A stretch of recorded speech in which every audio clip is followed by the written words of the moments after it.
The Financial Planner, presented by BSC, Investors Protection Fund. Hello and welcome. You're watching Financial Planner, and over the next 30 minutes, Hemant Rustagi, CEO of Wiseinvest Advisors, joins in to talk about financial planning as a whole. Hemant, today we'll talk about small business owners. I mean, more often than not, when you meet an entrepreneur, the chances are that they are running this new business of theirs. They, of course, whatever earnings and whatever money they make, they take their expenses out and they plow the rest of the profit back into the business. And most people who are trying to make it big would think that's the right thing to do. I believe you've got a different point of view on that. Well, you know, if you really see, most of the small businesses in India are started either by their own savings by the promoters, or maybe by taking some loan from the friends, relatives, or a family member, or a bit of both. Now, of course, whenever the business is established, wherever the loan has been taken, the first priority of a business owner is to repay the loan, which is obviously the right thing to do. But, you know, the situation is very different when it comes to the businesses which are being, established with their own savings. There's always a temptation to plow the profit back into the business. And the reason for that is, one, they believe in their businesses, and also they believe in their own abilities to build the equity of their business, which maybe in the initial stages of the business, it's the right thing to do, because that is the stage when the business is most vulnerable. It requires regular inflows of the money. But I think in the long run, I don't think it's a great strategy, because there is then a need to create a safety net or also a diversified portfolio. So I believe that once the businesses are established, especially I'm talking about the small business here, they need to start looking at things differently, and they need to start maybe paying themselves. Okay, now this is a concept which is very, very important for every small business owner to understand. Of course, the mechanism of that will depend upon the kind of business structure it is. If it happens to be, let's say, a sole proprietorship firm, there is no distinction between the business and the owner. So which means that you have to take the money out of the business and start putting it aside for building your own investment portfolio. But if it happens to be, let's say, private limited company, there I think the business is a complete distinct entity, and the owner is a distinct entity, which means that here in this case the owner can actually start drawing salary the way any other employer would do. And then I think it becomes more organized, becomes much simpler to start creating a portfolio. But I believe, irrespective of the structure of the business, I think it's very important for every small business owner to understand that they need to create diversification in the portfolio. They must have their own personal investment portfolio, because in the long run, otherwise it can be very, very risky for them. And considering the fact that, financing in a small business is a risky proposition. And these are the businesses, they are the worst hit every time there is an economic downturn. So any setback to the business can actually put the financial future of the small business owner and his family at risk. I think it's very, very important to create. Hemant, I just want to pick up the point of it being a sole proprietor, where there's not too much difference between the owner and the business himself. Assuming that a sole proprietor has started off this business with his own funds, his savings, his different various liabilities, maybe a bank loan, maybe through his friends, how does one then prioritize? Because you'd want to pay off that liability prior to setting up your own corpus or your own funds, right? And if there is very little difference between a sole proprietor and the business itself, then I guess whatever you're saving on the business is technically saving for yourself any which ways, right? Well, yes, you're absolutely right. I think technically what you're saying is right. But look at it practically, what happens. The reason why you need to create a separate portfolio is very, very important, because all of us have different goals. Now, we have some goals which have to be achieved, let's say, in the next 2 or 3 years, some maybe 5 to 7 years, some 10 to 15 years. Basically, if you're talking about, let's say, children education or retirement planning, or buying some asset. Now, each one of these goals have a different time horizon. Now, which means that it will require a different kind of asset mix. Now, for example, the money that you need in the next 2 or 3 years, okay, you will need to put it in the debt options. The reason for that is because the capital safety is a priority, and also the liquidity is very, very important. At the same time, when you're talking about a long-term goal, the money has to go into an asset class like equity. The reason for that is because you want to build your corpus at a rate where you can beat inflation. Now, the point that you made is that if everything is same, why you need to create a separate portfolio? Let's assume that you need, let's say a business owner needs 10-15 lakh for a child education after 5 to 7 years. Now, it is not always going to be possible to pull that money out of the business. Now, even if it is possible, actually you might be putting the business to risk in terms of liquidity. So when you've got all those liabilities going, would your priority still be to clear up those liabilities before you start saving up for you and your family, or do you do that simultaneously? I think you need to do it simultaneously. Okay. Look, it all depends on how the business is doing.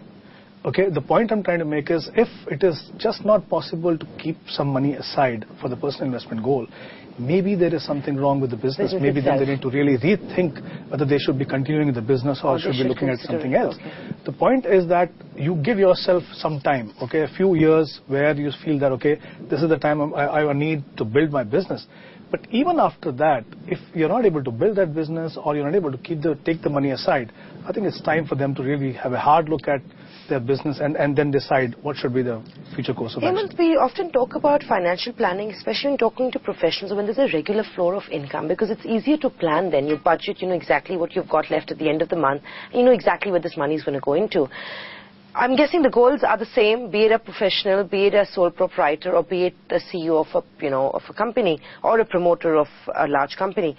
How do you do this then? If your goals are the same, but your flow of income is not regular, it makes planning all the more harder, right? So for a given month you're making 5 lakhs of profit, on another month if you're not even making 10,000 rupees, what really happens? Well, but it's definitely a tricky situation for a small business owner as compared to someone who is a salaried person, because he's assured of getting a fixed amount every month.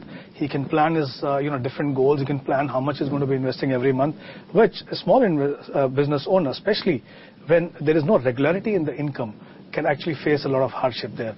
But I think irrespective of the fact whether the money is available on a regular basis or not, I think the important factor is to put some money aside as and when there is a lump sum available. There may not be possible for him to put the money aside every month to take the money out of the business, but I'm sure there are going to be stages where some money is available as a lump sum.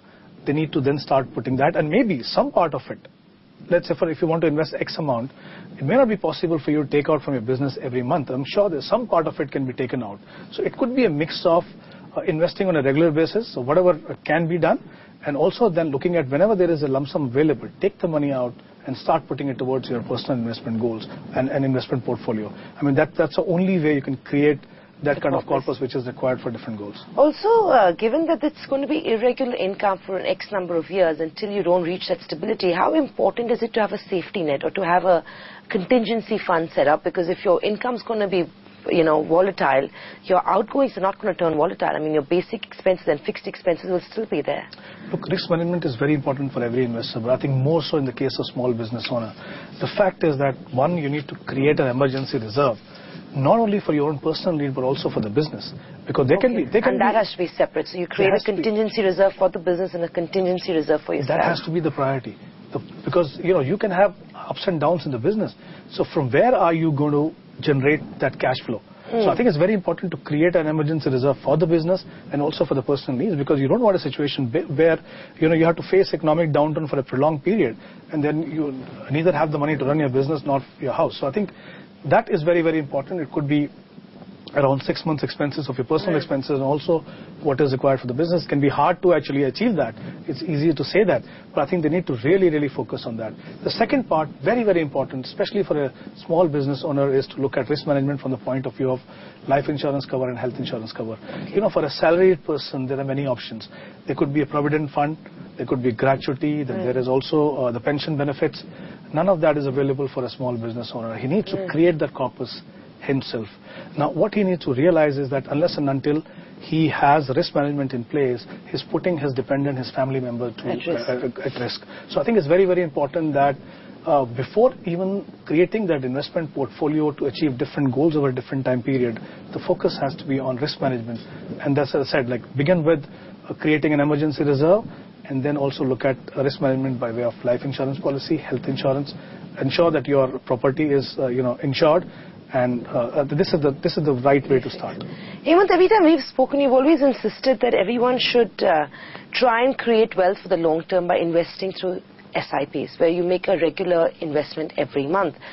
For a small business owner, it only gets tougher. I mean, like you said, only a part of it can be through an SIP.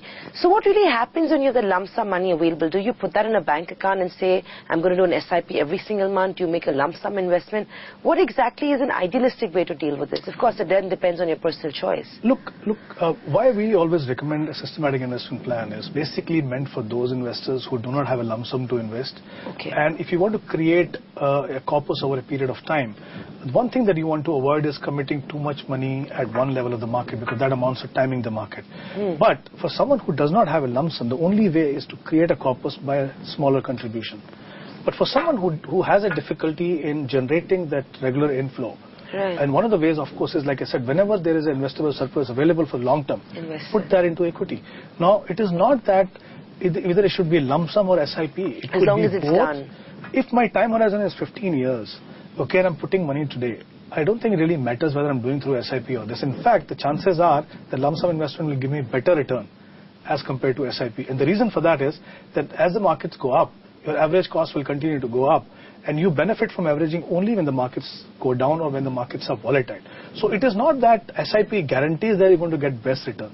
SIP is only a mechanism which allows you to become more disciplined and be patient. Absolutely. To create a corpus through smaller contribution and avoid, like I said earlier, committing a large sum of money at one particular level.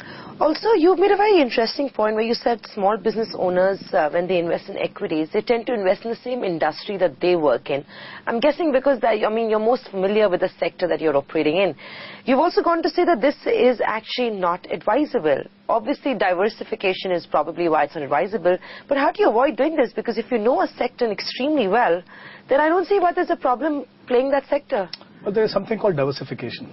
And I think all of us understand the benefits of diversification there. Putting all your money and your business in one industry is a very risky situation. I think should be avoided at all costs. And the reason for that is, there is something called a concentrated portfolio where you put all your money in one portfolio which has maybe 10 to 15 stocks of one sector. I think that's a very, very risky situation because you won't have a sector performing well at all times. Now, which means that even if you have some investment in a sector fund, you then need to manage it very, very actively. Now, for example, there is some government policy which is against, a particular business that you're in. Then you have to pull the money out and put it elsewhere. But you're not doing that. You're not managing your portfolio actively. You just put your money in the same sector. Another risk there is when you're putting all your money in the same sector, you're actually exposing yourself to much more risk. And the reason for that is you're putting all your money. Not only that, you're putting all your money into equity. Now, there is something called asset allocation. There is something called diversification. So it's pretty much going back to investment discussion.